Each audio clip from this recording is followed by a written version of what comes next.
안녕하세요. 오늘 여러분과 함께 깊이 살펴볼 자료는 바로 시편 128편과 129편입니다.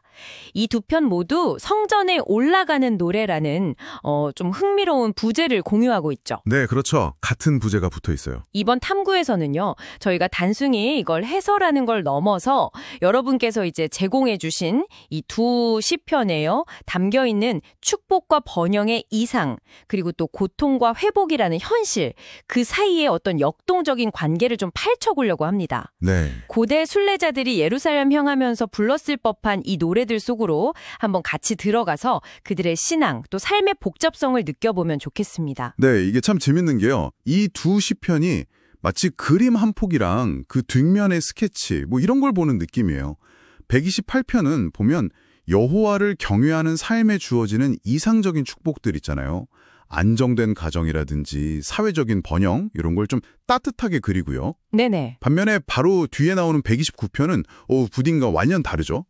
공동체가 겪어온 아주 쓰라린 억압의 역사를 돌아보면서도 그럼에도 불구하고 신의 정의에 기대서 회복하는 그런 강인함을 노래하거든요. 아, 내용상으로는 대조적인데 그렇죠. 성전에 올라가는 노래라는 같은 맥락 안에 있다는 게 서로를 비추고 보완하는 느낌이 드네요. 네, 맞습니다. 그 점이 아주 흥미로운 부분이죠. 맞아요. 이상과 현실, 또 기쁨과 고통. 고대인들이 이 양면적인 삶의 경험을 신앙 안에서 어떻게 통합하고 또 표현했을까? 그 생생한 목소리에 한번 귀 기울여 보겠습니다. 자, 그럼 먼저 128편의 그림 속으로 들어가 볼까요? 네. 128편은 시작부터가 굉장히 선언적이에요. 여호와를 경외하며 그의 길을 걷는 자마다 복이 있도다. 1절이잖아요. 여기서 여호와를 경외한다. 이게 구체적으로 어떤 삶의 자세를 말하는 걸까요? 그리고 그 결과로 주어지는 복은 어떤 모습으로 그려지고 있나요? 네, 여기서 경외한다는 말이요. 히브리어 원어를 보면 단순한 공포심 이런 거하고는 좀 다릅니다. 존경하고 또 경탄하고 이게 뒤섞인 어떤 외경심에 가깝다고 볼 수 있어요. 아, 외경심이요? 네, 하나님이 그 위대하심을 인정하고 그분의 가르침, 그러니까 시편에서 말하는 그의 길을 따라서 살아가려는 어떤 의지적인 선택, 또 삶의 방향성 이런 걸 뜻하는 거죠. 근데 이게 그냥 막연한 종교적인 감정 이런 데서 그치는 게 아니라 시편은 매우 구체적이고 현실적인 복으로 이어진다고 말하고 있습니다. 그 구체성이 정말 와닿는 것 같아요. 이제 보면 네가 네 손이 수고한 대로 먹을 것이라 네가 복되고 형통하리로다. 이게 그냥 단순히 부자가 된다. 이런 차원을 좀 넓어서는 느낌인데요. 그렇죠. 자신이 흘린 땀의 결실을 온전히 누린다는 거, 이게 어떻게 보면 진정한 안정? 만족의 기반이 아닐까 싶기도 하고요. 고대 사회에서는 어쩌면 이게 당연하지 않았을 수도 있겠네요. 아, 정확하게 보셨습니다. 고대 근동 사회가 워낙 불안정했잖아요. 사회 경제적으로도 그렇고 전쟁이나 가뭄 아니면 부당한 권력 때문에 자기가 열심히 일한 결실을 빼앗기는 일이 아주 많았거든요. 네네. 따라서 네 손이 수고한 대로 먹는다 이 말은 단순히 경제적인 안정을 넘어서서 인간으로서의 어떤 존엄성 또 예측 가능한 삶에 대한 보장 이런 깊은 의미를 담고 있는 겁니다. 아. 네. 이게 바로 경외하는 삶에 따르는 첫 번째로 제시되는 눈에 보이는 축복인 거죠. 그리고 이 축복이 보니까 개인을 넘어서 가정으로 확장이 돼요. 그 3절의 이미지는 정말 시각적으로 너무 풍성하게 다가오는데요. 내 집 안방에 있는 내 아내는 결실한 포도나무 같고 내 식탁에 둘러앉은 자식들은 어린 감람나무 같으리로다. 근데 왜 하필 포도나무하고 감람나무였을까요? 이 비유 안에 뭔가 더 깊은 의미가 있을 것 같아요. 아주 좋은 질문이십니다. 포도나무는 아시다시피 풍성한 열매를 맺잖아요. 그래서 기쁨, 생명력 이런 걸 상징하고요. 결실한 포도나무 같다는 건 그러니까 다산 그리고 가정의 어떤 활력 이런 걸 의미하는 거죠. 네, 활력. 그리고 감람나무, 이게 올리브나무잖아요. 당시에는 이게 굉장히 귀하고 아주 유용한 작물이었습니다. 열매도 먹고 기름 짜서 식용으로도 쓰고 등불 켤 때도 쓰고 의료용으로도 쓰고 심지어 종교의식에도 쓰였고요. 아주 다방면에 쓰였죠. 정말 쓰임새가 많았네요. 네. 그래서 감람나무는 번영이나 건강, 가치, 그리고 또 평화 이런 것들을 상징했습니다. 특히 여기서 어린 감람나무 같다는 표현은 미래 세대의 번창과 희망, 가정의 어떤 지속성 이런 걸 아주 강력하게 보여주는 거예요. 아, 미래 세대. 네. 식탁에 쭉 둘러앉은 아이들이 마치 잘 자라는 올리브 묘목처럼 집안의 미래를 밝힌다, 뭐 이런 그림인 거죠.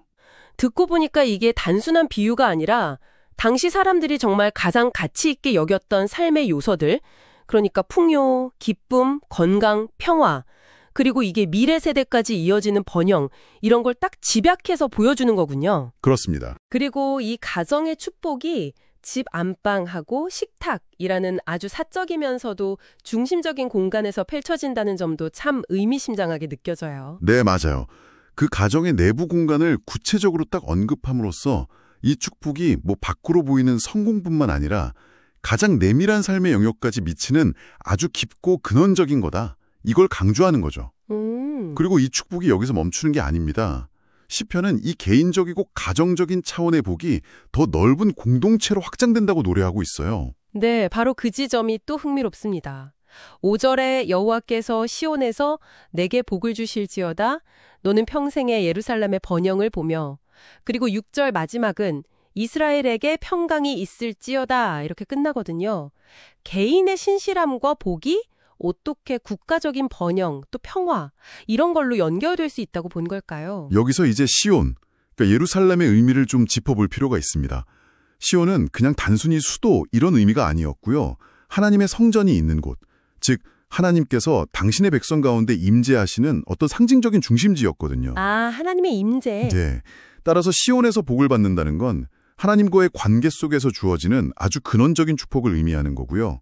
예루살렘의 번영은 곧 신앙 공동체 전체, 더 나아가서는 이스라엘 민족 전체의 안녕과 직결된다. 이렇게 본 겁니다. 그렇군요. 그러니까 개인의 경건한 삶이 모여서 건강한 가정을 이루고 또 그런 가정들이 모여서 번영하고 평화로운 공동체, 즉 예루살렘, 이스라엘을 만든다. 이런 유기적인 세계관이 담겨 있는 거죠.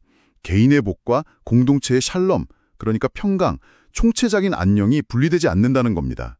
이게 128편이 그리는 이상적인 모습이에요. 개인, 가정, 공동체가 신앙 안에서 이렇게 조화롭게 번영하는 모습이라 정말 아름다운 그림이네요.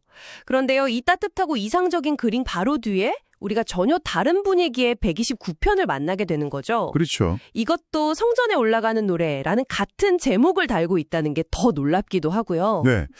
바로 그 점이 이 두 시편을 같이 읽는 걸 더 의미 있게 만드는 부분입니다. 129편은 시작부터가 이스라엘은 이제 말하기를 그들이 내가 어릴 때부터 여러 번 나를 괴롭혔도다. 1절이죠. 이렇게 집단적인 고통을 회고하면서 시작해요. 네. 여기서 화자는 나, 즉 이스라엘이라는 공동체 전체를 의인화하고 있는 거거든요. 128편에서 그 개별적인 너에게 주어지는 복과는 완전히 다른 관점인 거죠. 어릴 때부터 여러 번. 이 구절이 1절하고 2절에 반복이 되면서 그 고통의 깊이 또 지속성 이런 걸 되게 강조하는 것 같아요. 마치 이스라엘의 정체성 자체가 고난과 함께 형성되었다. 이렇게 말하는 것처럼 들리기도 하고요. 네, 맞아요. 이스라엘 역사를 이렇게 쭉 돌아보면 애굽에서의 노예 생활부터 시작해서 주변 강대국들의 침략, 압제, 뭐 이런 끊임없는 외세의 고통이 있었잖아요. 네, 그렇죠. 어릴 때부터라는 표현은 문자 그대로 민족 형성 초기부터 겪어온 시련을 함축하는 거고요. 여러 번은 그게 한 번으로 끝난 게 아니라 계속 반복되는 패턴이었다는 걸 말해줍니다. 이 고통의 경험이 이스라엘의 집단 기억 속에 아주 깊이 새겨져 있다는 걸 보여주는 대목이죠. 그리고 그 고통의 실체를 묘사하는 3절은 정말 충격적이에요. 밭 가는 자들이 내 등을 갈아 그 고랑을 길게 지었도다. 쟁기질로 등이 깊게 파일 정도의 고통이라니 이 이미지는 대체 어떤 종류의 고통을 나타내는 걸까요? 이게 그냥 비유적인 표현일까요? 이거는 정말 극도의 잔혹한 학대, 억압 이런 걸 상징하는 아주 강력하고 사실 좀 끔찍한 비유죠. 문자 그대로 채찍질 같은 형벌로 등이 찢기고 패인 상처 이걸 연상시킬 수도 있고요. 혹은 노예처럼 강제 노역에 시달리면서 겪었던 어떤 비인간적인 대우, 착취 이런 걸 은유하는 것일 수도 있습니다. 네. 중요한 건 이 이미지가 그냥 단순한 불편함이나 어려움 이런 차원이 아니라 존재 자체를 막 뒤흔드는 깊은 트라우마, 또 민족적인 수치심 이런 걸 전달한다는 점이에요. 등이 밭고랑처럼 길게 파였다는 건 그 상처가 얼마나 깊고 또 지워지기 어려운지를 시각적으로 극대화하는 표현이죠. 듣기만 해도 그 고통이 느껴지는 표현입니다. 그런데 이런 처절한 고백 뒤에 분위기가 확 바뀌는 지점이 나타나잖아요. 4절, 여호와께서는 의로우사 악인들의 줄을 끊으셨도다. 이 구절이 129편의 핵심 전환점인 것 같아요. 맞습니다. 바로 이 지점에서 시편은 단순하게 고통을 기록하는 걸 넘어서서 신앙의 고백으로 나아갑니다.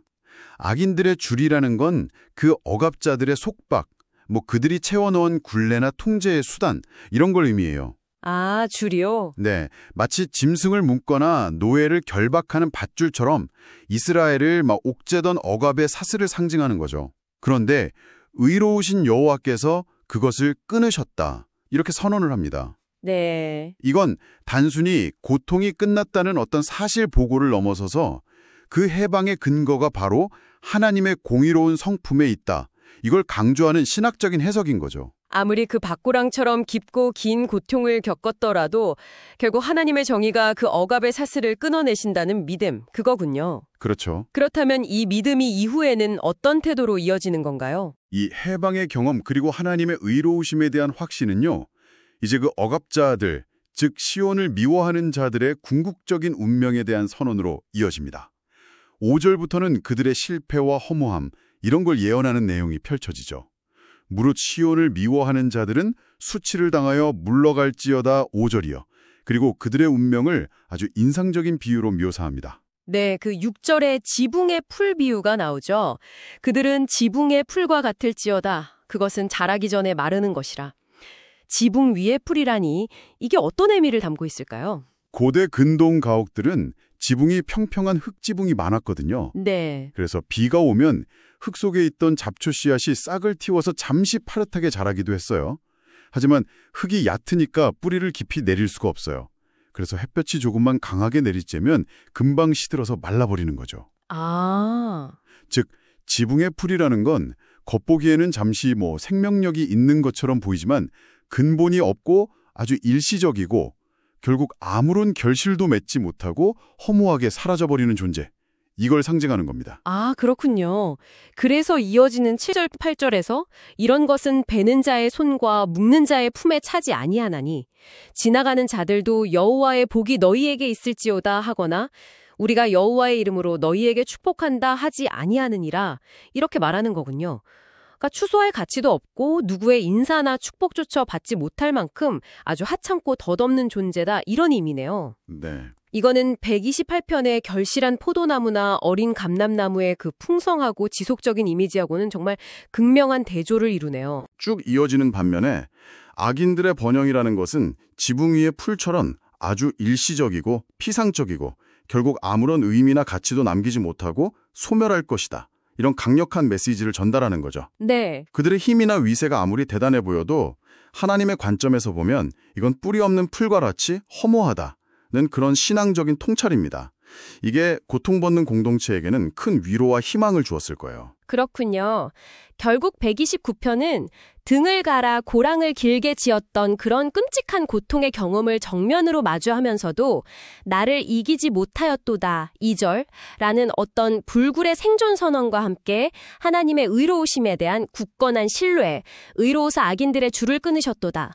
이걸 바탕으로 해서 악의 세력의 궁극적인 허무함, 지붕의 풀, 이걸 확신하면서 역경을 이겨내는 공동체의 놀라운 회복 탄력성, 이걸 보여주는 노래라고 할 수 있겠네요. 네, 정확하게 정리해 주셨습니다.